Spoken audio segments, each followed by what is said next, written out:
এক গৃহবধূর মোবাইল চুরি হওয়ায় দেওরকে সন্দেহভাজন জিজ্ঞাসা করতেই বেধড়ক মারধর। মঙ্গলবার সকালে ঘটনাটি ঘটেছে ডোমকল রায়পুর শীতলনগর এলাকায়। জানা গেছে, সেলিনা নামে গৃহবধূ গত কয়েকদিন আগেই তার মোবাইল হারিয়ে যায়। অনেক খোঁজাখুঁজির পর না পাওয়ার পর আজ সন্দেহভাজন তার দেওরকে জিজ্ঞাসা করতে গেলে স্বামী, শ্বশুর, শাশুড়ি এবং দেওর সকলে মিলে বেধড়ক মারধর করে। ওই ঘটনায় জখম হয় গৃহবধূ।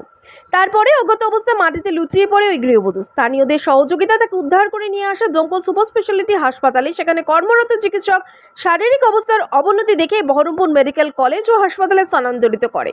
ওই ঘটনায় লিখিত অভিযোগ দায়ের করে ডোমকল থানা তার দেওর, শ্বশুর ও শাশুড়ির বিরুদ্ধে বলে। Bureau report, Domkol MK TV.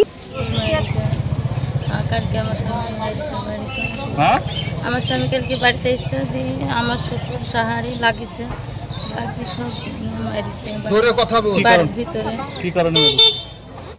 ঘর থেকে একটা মোবাইল হারিয়ে গেছে, দিয়ে সেই মোবাইলটা হারিয়ে গেছে। দিয়ে আমি জানিনি, রাত্রে আমি শুয়েছিলাম, বেড়া দিয়ে লিলিছে মোবাইলটা হাত ভরিয়ে। দিয়ে আমার স্বামী কেরালায় ছিল, দিয়ে শুনেছে, শুনিয়ে মোবাইল কেলিছে, দিয়ে খোঁজ পেয়েছে, দিয়ে বলিছে ওদেরকে মোবাইল তেলে লিছে।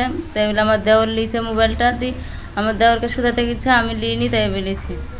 দিয়ে ও আবার কী বলছে, আমার শ্বশুর সাহারি দিয়ে বলছে আমরা মোবাইল নিয়ে না, আন্দাজে আমাদের পুরো চাপ দিচ্ছিস, তাই বলে ওরা আমাকে ধরে মারছে ঘরের ভিতরে। আমার দেওর আপনার ঘর থেকে। হ্যাঁ, সেটা আপনার স্বামীকে বলেছিলেন?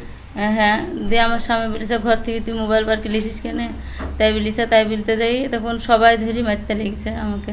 মানে ওদের দোষ দেওয়ার জন্যই? হ্যাঁ, ওদের দোষ দিয়েছিলাম, তার জন্য বলেছে, তার জন্য মারছে আমাকে। আচ্ছা, কি দিয়ে মেরেছে? রড দিয়ে ইট দিয়ে সব যা পাইছে হাতে তাই দিয়ে মেরেছে।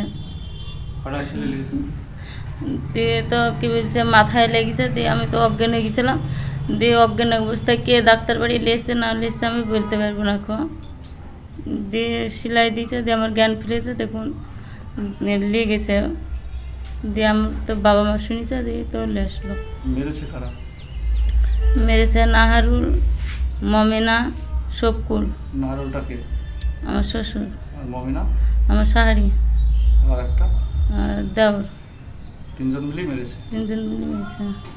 এখন কি চাইছে? বিচার চাইছি। আপনার নাম কি? সেলিনা।